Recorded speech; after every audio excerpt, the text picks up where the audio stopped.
Hey guys, welcomes all of you in my YouTube channel new Gurukul centre of excellence. कैसे हैं आप सब।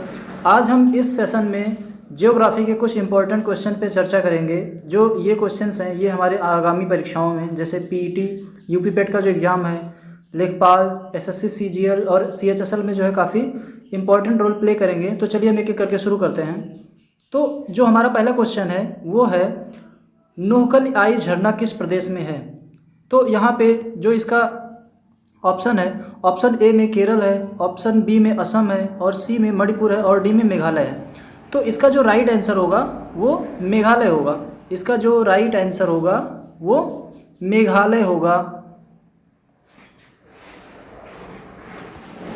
चलिए इसके थोड़ा हम इसको एनालाइज कर लेते हैं। तो जो नोहकल-आई झरना है ये मेघालय के चेरापूंजी, कहाँ पे, मेघालय के चेरापूंजी नामक स्थान पे है। कहाँ, मेघालय के चेरापूंजी नामक स्थान पे है, और ये 1115 फीट लगभग 340 मीटर ऊंचा है, और इसकी जो चौड़ाई है ये 75 फीट है। इसकी जो चौड़ाई है 75 फीट है। आगे हम दूसरे क्वेश्चन पे आते हैं। जो दूसरा क्वेश्चन है, निम्नलिखित में से किस बायोम में पेड़ नहीं पाए जाते, या फिर हम कहें कि ऐसा कौन सा बायोम है जहाँ पे पेड़ नहीं उपस्थित हैं। तो इसका जो ऑप्शन ए है टैगा, बी है टुंड्रा, सी है चपरल, और डी है सवाना। ये सब कुछ इसमें घास के मैदान है और कुछ बायोम है। तो इसका जो राइट आंसर होगा, इसका जो राइट आंसर है आंसर ऑप्शन बी टुंड्रा। जो टुंड्रा प्रदेश है वहाँ पे पेड़ नहीं पाए जाते। चलिए हम देखते हैं क्यों नहीं पाए जाते, इसका हम थोड़ा एनालाइज करते हैं। तो जो टुंड्रा प्रदेश है वहाँ, ये जो टुंड्रा प्रदेश है ये कहाँ पे स्थित है, उत्तरी ध्रुव के समीप स्थित है। टुंड्रा प्रदेश जो है उत्तरी ध्रुव के समीप स्थित है। मीन्स जो हमारा जो ग्लोब है, अगर हम ग्लोब को ऐसे पूरा लेते हैं तो जो ऊपर का पोर्शन होगा उसी के आसपास में टुंड्रा क्षेत्र जो है स्थित है। और यहाँ पे जो जलवायु है वो काफ़ी ठंडी जलवायु है।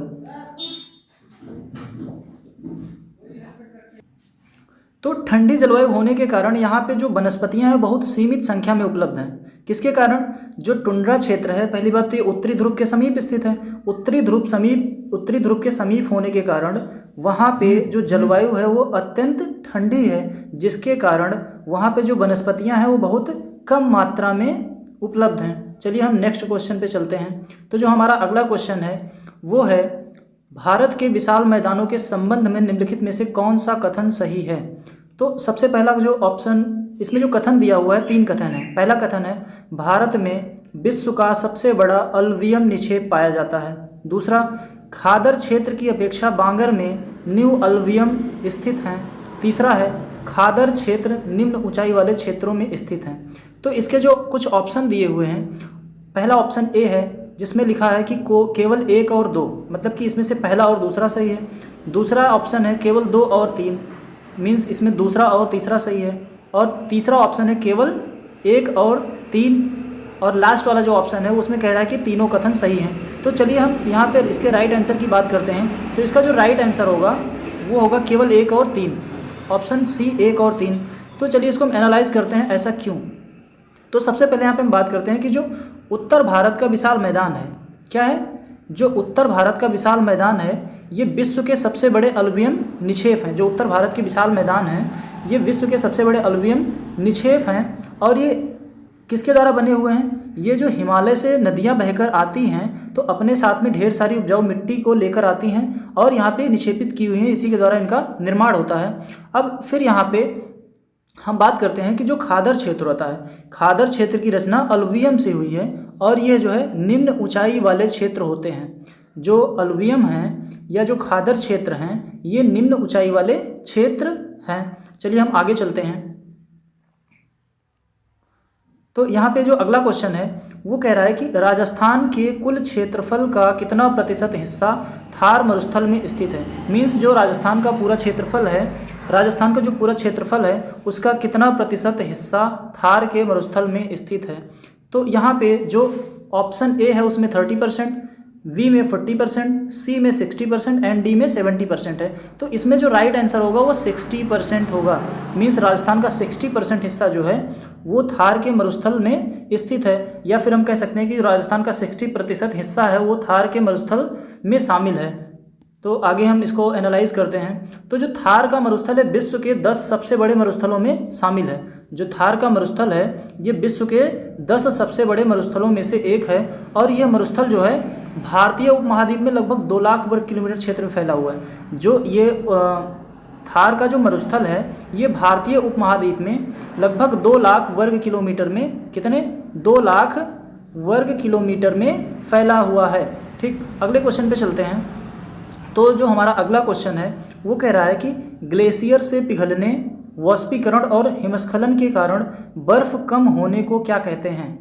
तो इसमें ऑप्शन 4 ऑप्शन दिए हुए हैं। पहला ऑप्शन है उसको अपक्षरण कहते हैं, या गलिंग कहते हैं, या क्रीप कहते हैं, या पलकिंग कहते हैं। यहाँ पे फिर से एक बार क्वेश्चन पे हम नज़र डालते हैं। क्वेश्चन कह रहा है कि ग्लेशियर से पिघलने, जो ग्लेशियर होता है उससे पिघलने के बाद और वाष्पीकरण के बाद और हिमस्खलन के बाद जो बर्फ़ की मात्रा होती है वो कम हो जाती है, तो इसको हम क्या कहते हैं? तो इसका जो राइट आंसर होगा वो होगा अपक्षरण। मीन्स जो ग्लेशियर होते हैं जब वो पिघल जाते हैं तो वहाँ पे जो बर्फ़ होती है वो कम हो जाती है। पिघलते क्यों हैं? वाष्पीकरण के कारण, और अधिक गर्मी होती है तब पिघल जाते हैं, और हिमस्खलन होता है तब जो है पिघलते हैं, तो वहाँ पे बर्फ़ की मात्रा कम हो जाती है। तो इसका जो प्रोसेस है इसको बोलते हैं अपक्षरण। ठीक, अब चलिए इसको थोड़ा एनालाइज करते हैं। तो यहाँ पे कह रहा है कि ग्लेशियर में वाष्पीकरण, पिघलने अथवा अन्य कारणों से बर्फ़ कम होने को अपक्षरण कहा जाता है। मीन्स पिघलने के कारण, वाष्पीकरण के कारण और हिमस्खलन के कारण जो बर्फ़ की मात्रा कम होती है उसको हम अपक्षरण कहते हैं। ठीक है, अगले क्वेश्चन पे चलते हैं। तो जो अगला क्वेश्चन है वो 6 नंबर है। कह रहा है ग्लेशियर निक्षेप के लिए निम्नलिखित में से कौन सा शब्द प्रयोग नहीं किया जाता है? जो ग्लेशियर निक्षेप होता है उसके लिए कौन सा शब्द हम प्रयोग नहीं करते हैं? तो इसमें 4 ऑप्शन दिए हुए हैं। पहला ऑप्शन है मोरेन, दूसरा है डर्बलिन्स, तीसरा है केटल और चौथा है स्केर्री। क्या है? स्केर्री। तो इसका जो राइट आंसर होगा वो है स्केर्री। इसका राइट आंसर स्केर्री होगा। अब हम इसको थोड़ा सा एनालाइज कर लेते हैं। तो जो स्केर्री होता है वो होता क्या है? सबसे पहले तो हम बात कर लेते हैं कि जो स्केर्री होता है, यहाँ पे हम पीछे देख लेते हैं कि इसमें पूछा था निक्षेप के लिए कौन सा शब्द प्रयोग नहीं किया जाता है।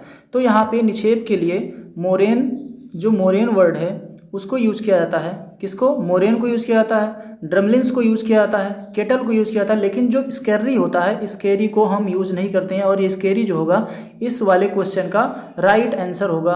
तो चलिए इसको हम एनालाइज करते हैं। यहाँ पे जो स्केर्री होते हैं ये क्या होते हैं? पथरीले छोटे द्वीप होते हैं। स्केर्री जो होते हैं ये पथरीले छोटे द्वीप होते हैं, और यहाँ पे चूँकि बहुत छोटे द्वीप होते हैं और पथरीले होते हैं इसलिए यहाँ पे मानव जीवन की जो संभावना होती है वो बहुत कम होती है। और इसे एक नाम से और जाना जाता है, इसे लोसी स्टैक भी कहा जाता है। क्या कहा जाता है? Lossy stack. नेक्स्ट क्वेश्चन पे चलते हैं हम। तो अगला क्वेश्चन है डेम्पियर होजेस रेखा निम्न में से किस से संबंधित है? जो डेम्पियर होजेस रेखा है ये निम्नलिखित में से किस से संबंधित है? तो इसके जो 4 ऑप्शन दिए हैं, पहला है खंभात की खाड़ी, दूसरा है पल्क जल डमरू मध्य, इसको बोलते हैं पाक जल डमरू मध्य, और तीसरा है अंडमान व निकोबार द्वीप समूह, और लास्ट है सुंदरवन। तो इसका जो राइट आंसर होगा वो सुंदरवन है। यानी कि जो डेम्पियर होजेस रेखा है सुंदरवन से संबंधित है। इसको एनालाइज करते हैं। तो यहाँ पे देखिए जो डेम्पियर होजेस रेखा ये क्या है? एक काल्पनिक रेखा है। क्या है? एक काल्पनिक रेखा है। और इसे कब खींचा गया था? 1829 से 30 ईस्वी में खींचा गया था। और ये जो रेखा है सुंदरवन डेल्टा की उत्तरी सीमा को दर्शाती है। किसको?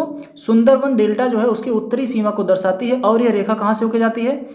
पश्चिम बंगाल के 24 परगना जिला के समांतर स्थित है। कहाँ है? पश्चिम बंगाल के 24 परगना जिला के समांतर स्थित है। हम अगले क्वेश्चन पे चलते हैं। तो जो अगला क्वेश्चन है हमारा वो कह रहा है कि उत्तर पश्चिम पवनों के कारण भारत में क्या होता है? मीन्स जो उत्तर पश्चिमी पवनें होती हैं उनके कारण भारत में क्या होता है?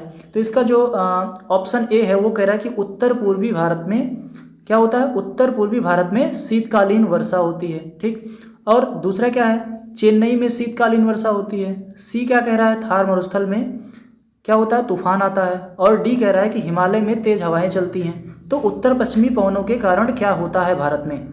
ठीक है, तो इसका जो राइट आंसर होगा वो बी है। इसका राइट आंसर बी है कि उत्तर पश्चिमी पवनों के कारण चेन्नई में शीतकालीन वर्षा होती है। चेन्नई कहाँ स्थित है? भारत में स्थित है। चेन्नई की राजधानी क्या है? चेन्नई कहाँ की राजधानी है? तमिलनाडु की राजधानी चेन्नई है। ठीक है, फिर हम इसको एनालाइज करते हैं। तो जो उत्तर पूर्वी व्यापारिक पवनें होती हैं इनके कारण कहाँ पे वर्षा होती है? चेन्नई में कैसी वर्षा होती है? शीतकालीन वर्षा होती है। ठीक, अगले क्वेश्चन पे चलते हैं हम। तो यहाँ पे पूछ रहा है कि भारत का सबसे बड़ा नमक उत्पादक राज्य कौन सा है? भारत का सबसे बड़ा नमक उत्पादक राज्य कौन है? Option A Rajasthan, option B Gujarat, option C Tamil Nadu and option D Odisha. तो यहाँ पे जो राइट आंसर होगा वो गुजरात। जो गुजरात है वो भारत में सबसे बड़ा नमक प्रोड्यूसर है, मीन्स भारत में सबसे ज़्यादा नमक का उत्पादन कहाँ पे होता है? गुजरात राज्य में होता है। तो चलिए हम इसको थोड़ा और डीपली चलते हैं इसके बारे में। तो भारत में लगभग प्रतिवर्ष 160 लाख टन नमक का उत्पादन किया जाता है। कितना? 160 लाख टन नमक का उत्पादन किया जाता है। और जो भारत है ये विश्व का तीसरा सबसे बड़ा नमक उत्पादक देश है।